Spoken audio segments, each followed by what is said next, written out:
Bonjour chers amis, nous allons continuer aujourd'hui dans cette rubrique qui concerne beaucoup les couples et les familles, à comprendre qu'à partir de la différence, nous en avons déjà parlé la dernière fois, cette différence homme-femme qu'une société contemporaine cherche à réduire au nom de la lutte contre les inégalités, de fait. Et il y a bien une vérité qui est bien affirmé dans l'Église depuis de nombreux siècles, c'est que l'homme et la femme sont égaux.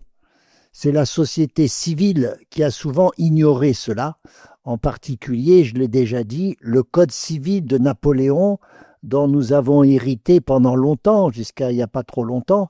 Dans ce Code civil, la femme avait reçu un statut très inférieur à l'homme. C'était même pire que pendant l'Ancien Régime. Et donc la République française n'a pas relevé ça pendant longtemps.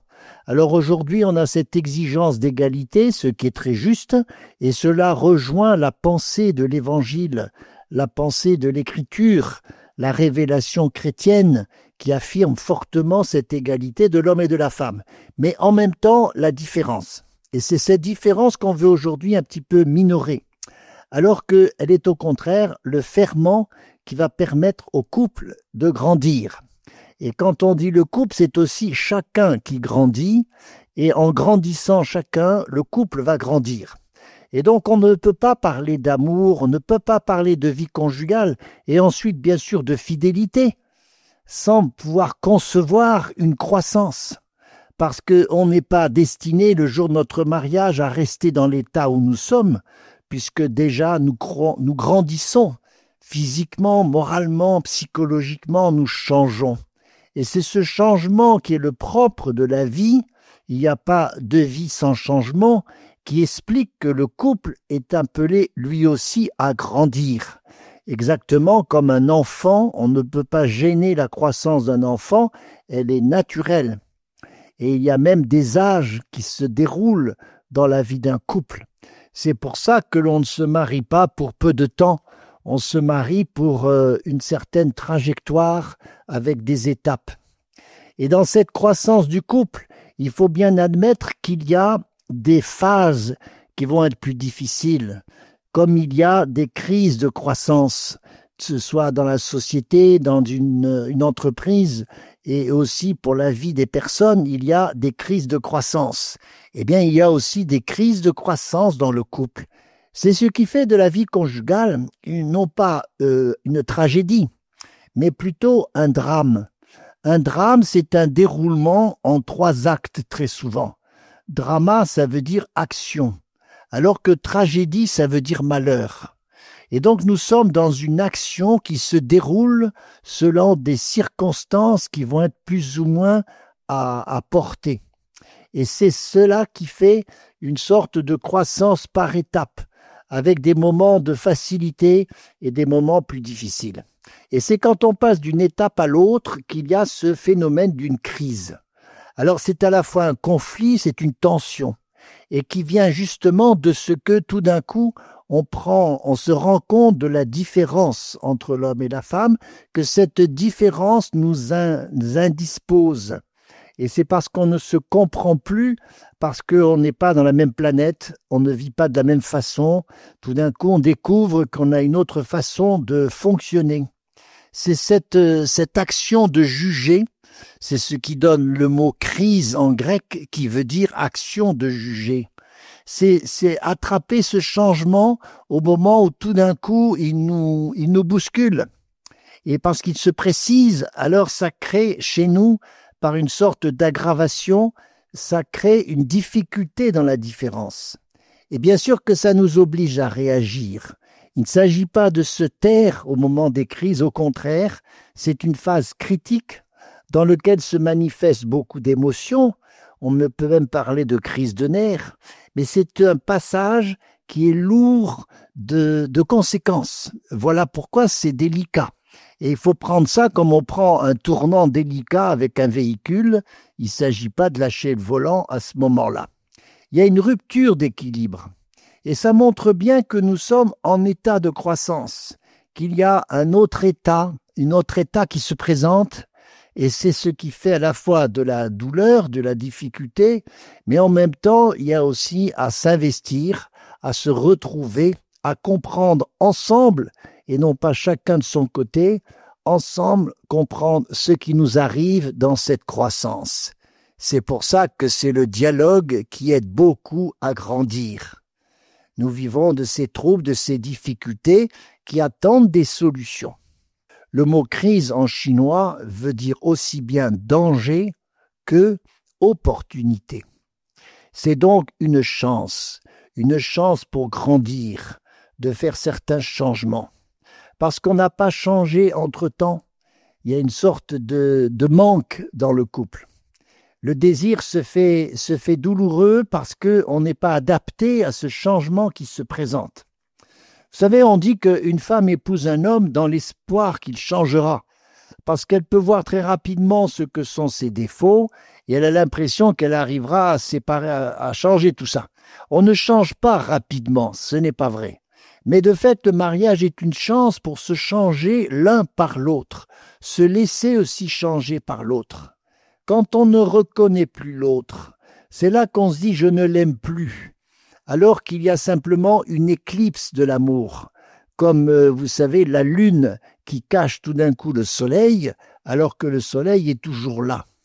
Eh bien, c'est ce que vit une femme, elle est dans cet espoir que son mari va changer, sans doute. Alors que l'homme, souvent, est dans l'espoir que sa femme ne changerait pas. Peut-être que plus casanier, plus habitué à de la rationalité, il se fait mal au changement. Ça, c'est vrai. L'homme voit d'abord le physique, c'est pour ça qu'il désire que sa femme ne change pas, alors que la femme voit plutôt le moral. En tout cas, dans nos couples, nous sommes confrontés à cela, parce que nous changeons.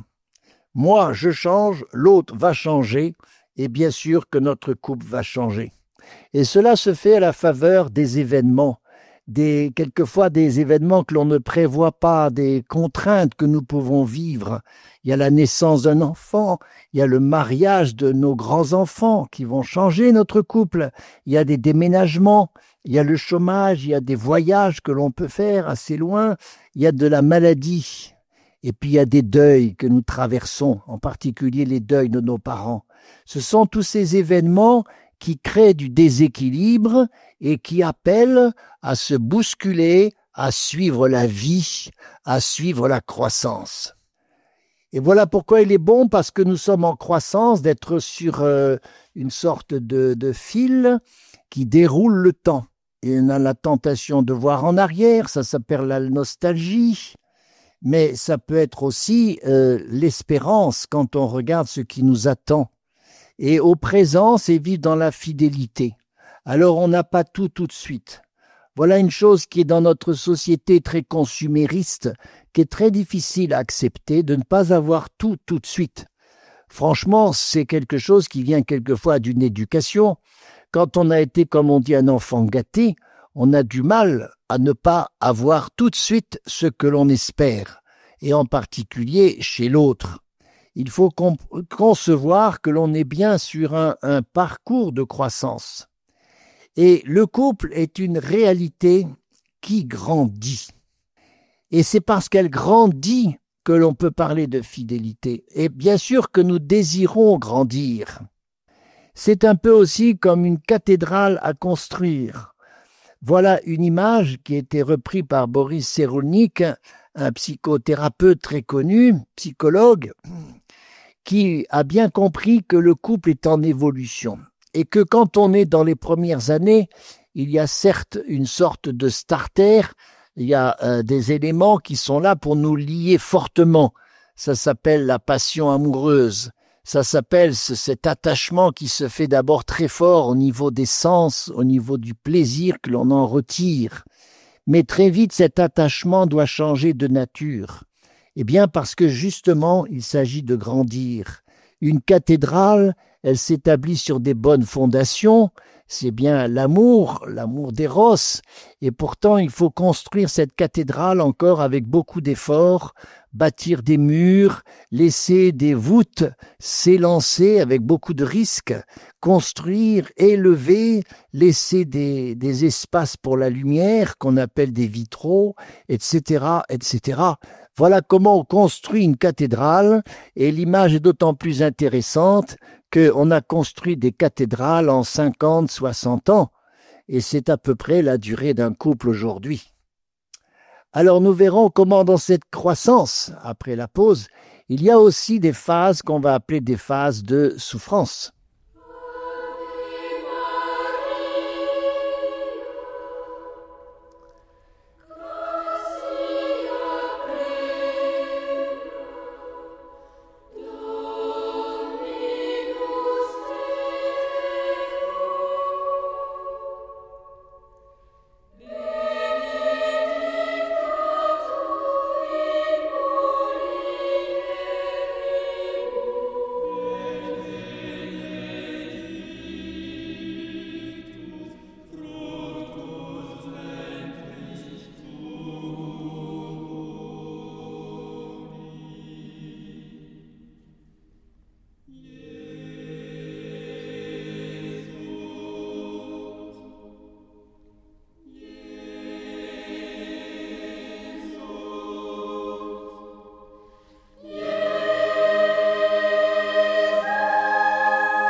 C'est bien inscrit dans la nature que nous ayons à passer par des phases qui nous demandent de l'effort, qui nous demandent du renoncement, qui nous demandent des petites expériences de mort, mais de mort à nous-mêmes.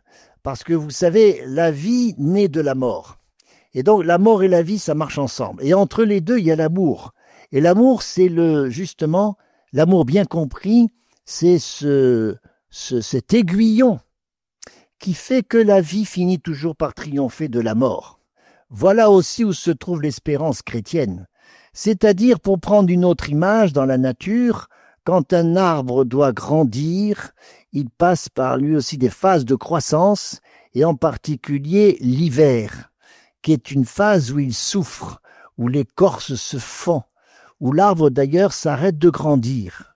Et il y a une reprise, bien sûr, au printemps et à l'été.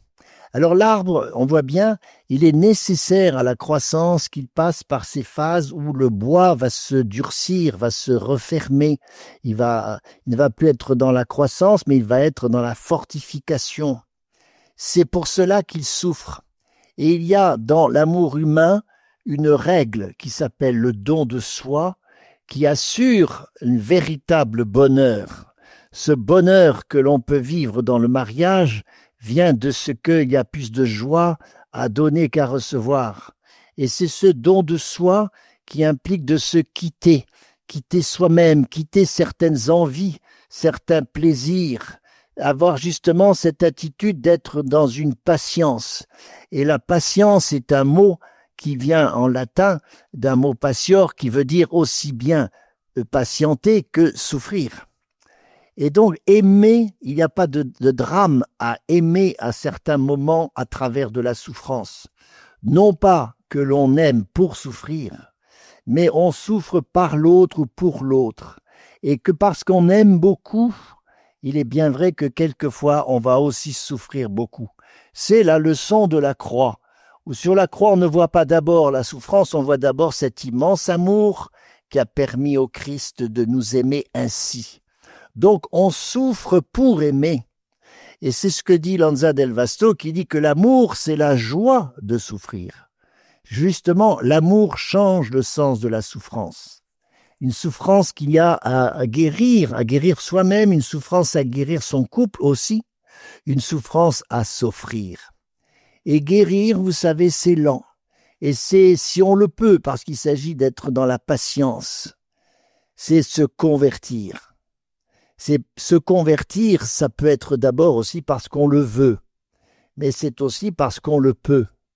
Voilà donc toute cette particularité de l'amour conjugal qui va devoir passer à certains moments, et on le vit particulièrement pendant les crises, aussi par de la souffrance. Alors, je voudrais terminer avec cette description justement de ce qu'est la croissance du couple et de ses différentes étapes, en prenant la comparaison des saisons. Voilà une image qui est très traditionnelle.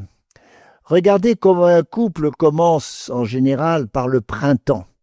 C'est un premier âge dans l'histoire du couple, mais ça va revenir à certains moments.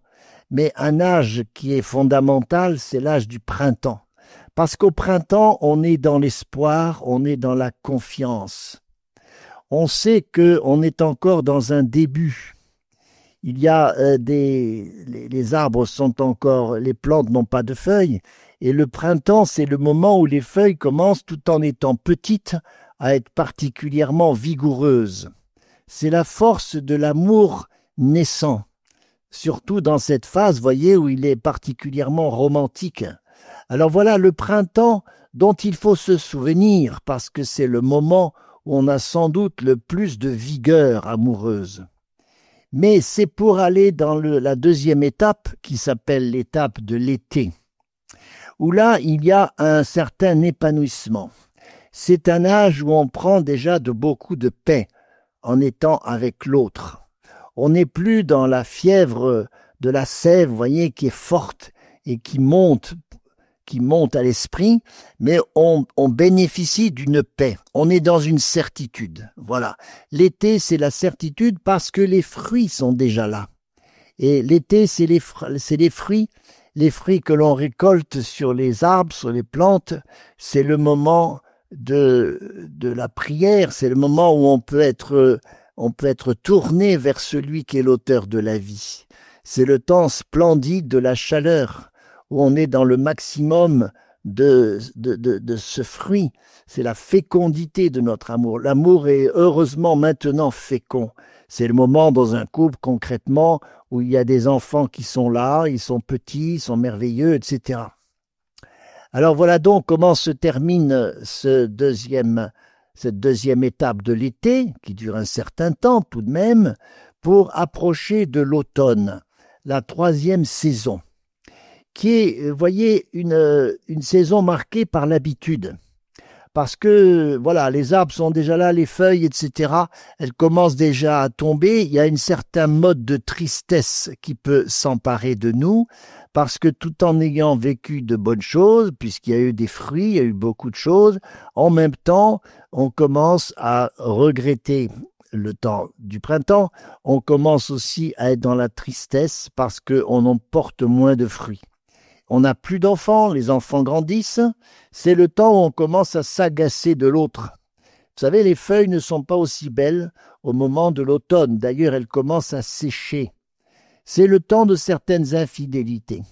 C'est le temps où justement l'habitude peut devenir extrêmement nocive, où il faut faire attention à maintenir encore l'attention à l'autre.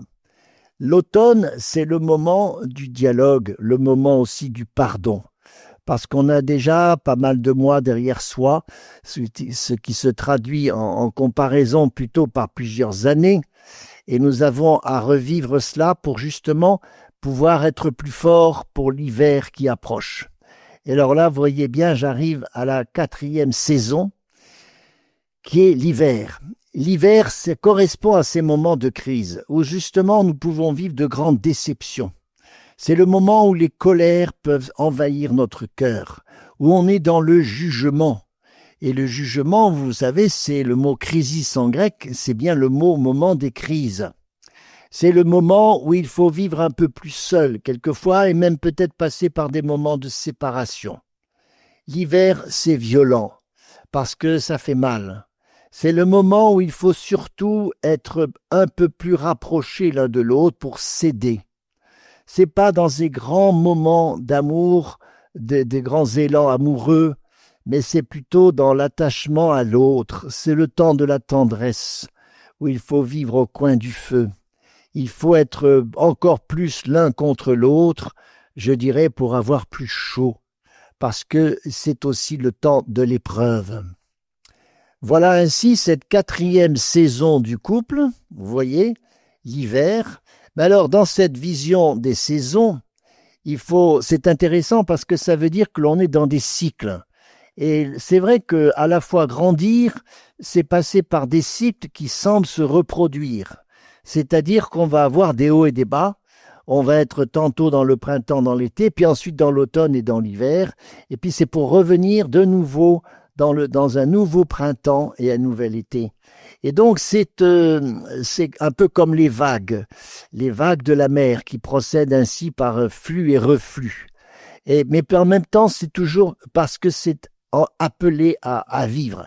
La vie, c'est à la fois un cycle qui se reproduit, on le voit bien dans la nature, mais en même temps, c'est un changement d'un cycle à l'autre, parce qu'on ne revit pas chaque cycle de la même façon que celui qu'on a vécu avant, parce qu'il y a de l'attachement qui est de plus en plus fort, il y a de l'expérience et il y a de la maturité. Croissance, ça veut dire maturité aussi, parce qu'on ne peut pas rester dans l'amour si cet amour justement ne devient pas mûr. Et vous savez bien, les jeunes couples sont des couples qui sont encore marqués par des aspects de l'adolescence, l'aspect de cet amour trop jeune, qui est comme un vin qui est trop jeune et qui est excessif. Et donc voilà comment la croissance c'est aussi toujours en vue d'une maturité et finalement d'un amour qui est toujours de plus en plus beau. Alors nous verrons la prochaine fois d'une autre façon, une autre image pour parler de la croissance du couple. C'est l'image des 3 âges de la vie. Et je développerai ça, mais voyez comment aujourd'hui on peut déjà retenir qu'il ne faut pas s'étonner que notre couple, ce n'est pas être constant dans l'amour, c'est grandir. Grandir dans l'amour, voilà où est toute notre vocation. Au revoir, chers amis.